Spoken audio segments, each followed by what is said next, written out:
from the initial phone call, it was clear this was a competition. So Kim is actually the jockey. She's the partner in our PBRN that gives direction to us.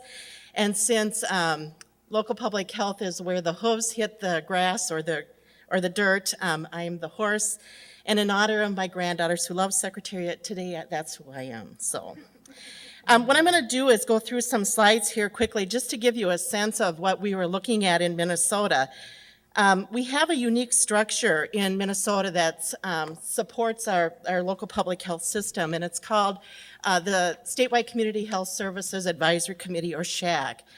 And SHAC is actually an advisory committee to the Commissioner of Health. It's made up of our city and our county health officials and local public health directors, and they represent all 45 community health boards in Minnesota. And a lot of their work is done as part of work groups. And during 2010 and 11, they had a work group called the Blueprints Work Group, which was really looking at where have we come since 1976, when the Community Health Services Act enacted and created the local public health structure that you now see in Minnesota. So let me go back here. This is in 2010, really looking at those agencies that were actually either considering changes or there were changes that were in some stage of transition. This is actually looking at 2010 and 11, and you'll see a lot more of the state is colored. And then this one is actually where we had new directors, or CHS, our Community Health Services Administrators. And a lot of times when there were structural governance changes is when we had a new local public health director in that particular area. And this one just sort of combines everything. So you'll see a lot of the state's been actually impacted. So what were we trying to look at? Well, the bottom line is basically what we're trying to do is we knew that these changes were actually occurring.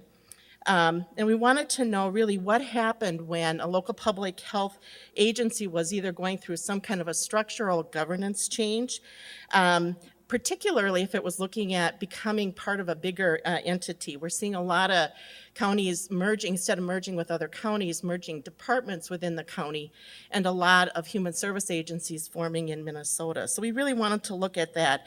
So, and then how was that actually impacting the authority of the local public health director or that public health official? So how did structure actually impact that authority and their ability to implement quality improvement over time and ultimately impacting their performance? With that, I'll pass it over to the jockey. So sometimes I wear a research hat and sometimes I wear a practice hat, but I have never, ever worn a jockey hat. So with that backdrop, a lot of the focus of our PBRN work is really on organizational structure, the authority of local health directors, and organizational QI maturity. And in the spirit of Secretariat, we want to recognize some of the key researchers that we work with, John Malkovich, or you might know him as Bill Riley, and Brenda Jolly or Diane Ladd. So we are grateful to them.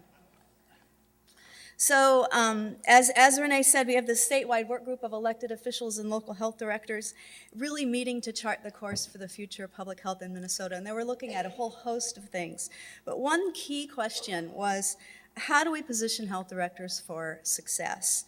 There's a great concern about eroding authority. And so we worked with this group. They were having a really hard time naming what was happening. And so we worked with them through some qualitative interviews. We looked at the core competencies, the National Public Health Standards, and these were 6 key authorities that were identified in the areas of budgeting and communication, having a lead role in developing the initial budget priorities, flexibility to modify the health department budget during the budget year, having day-to-day responsibility to oversee the health department budget, initiating public health agenda items for county board meetings, presenting on public health before the board meetings, and importantly, having authority to initiate communication before the board. And we found most health directors report having those authorities, but a concerning minority do not, particularly the authority to initiate communication between meetings. So we did some additional exploratory work to look at the relationship between organizational level and level of authority. organizational structure and level of authority. And we found that directors who report higher level of authority on these measures are more likely to work in standalone health departments. It's important, though, to note that directors in both structure types span high and low levels of authority. And this work really isn't about identifying good or bad structures and then imposing that. We're a decentralized state, so really what we want to do is, if there are certain structure types that seem to lend themselves to directors being able to demonstrate Tier 3 standards or facilitate achieving national standards, we want to know about that so we can develop tools so local boards and local health officials can work together to maximize their structure. We've also done some work on QI maturity score. We capitalized on the last administration of the multi-state learning collaborative evaluation on QI maturity developed by Brenda Jolly in the University of Southern Maine. The full instrument is comprised of just over 70 measures related to the capacity and competency, organizational structure, and alignment and spread. We wanted to be able to follow our system over time and hopefully see an increase in maturity of QI, but we didn't see that it was very likely that we were going to be able to continue to administer a 70-item instrument. So we worked with Brenda Jolly and Bill, did some factor analysis, consulted with them, and identified a QI maturity subset that we've used to create a QI maturity score. And so measures like this going forward are going to be used in a web-based reporting system. Local health departments report in annually to the state so we can monitor QI maturity.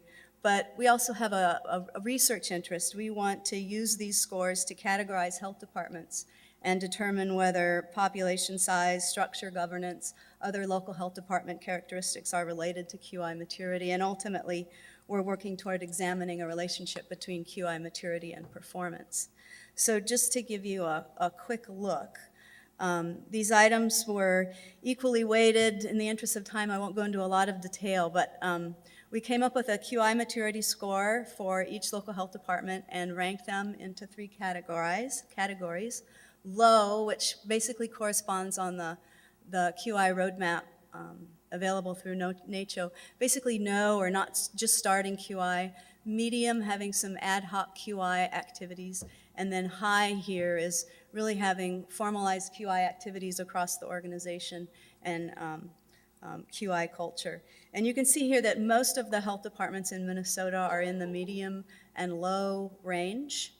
And in this initial look, we're seeing that QI maturity scores in standalone health departments do appear substantially higher than the scores in combined structures. So it's part of bigger work.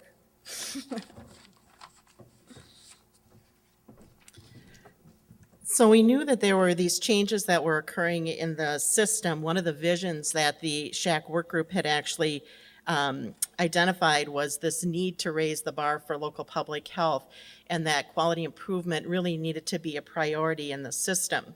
And we were suspecting these changes in authority based on structure and got some validation from the survey that the authorities and our desire for this quality improvement are probably linked, particularly in the areas of access to their policymakers and also the ability to impact their own budget, set their own budget.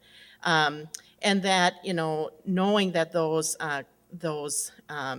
items can impact the capacity of a local public health agency and the assumed movement towards performance improvement.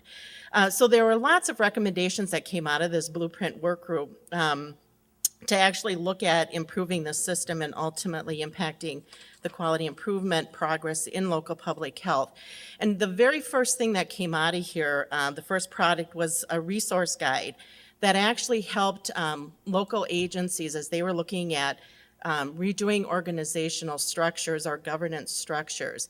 And it's a set of questionnaires, and there's sort of a base set of questionnaires, and then there's different levels of questions that are there. So if you're an agency that's just wanting to look at how well are we doing in our current structure and are we meeting the needs of our population, there are a set of questions that they could go through. If we're a community health board that's looking at, that's it? Okay, that's looking at setting apart. And then there were lots of recommendations to MDH about providing assistance to local agencies. I just want to highlight there are 4 agencies in Minnesota that have looked at this, using this. Well, actually, there are several more, but these are the 4 I want to highlight. One is Horizon Community Health Board. They are actually a 5-county community health board together. They were long into the process, but what they did is they went back and used this guide to make sure that they had established the right authorities that they felt they needed. Mauer County has decided to move into a human services agency, so they've used the guide to make sure that for that local public health person, they have the authorities that are needed. The Norman, Mahnomen, and Polk counties are looking at becoming a community health board. Norman and Mahnomen are currently that, and they're looking at bringing Polk County in. And for our county, Stearns County, we had a change in our administration, and so we worked using that guide to actually assure that we had the continued authority as the local public health official with the board, and now we're looking at how can we use that to make sure that quality improvement in our county occurs not just vertically but also horizontally across our human services agency. And that's it. Thank you.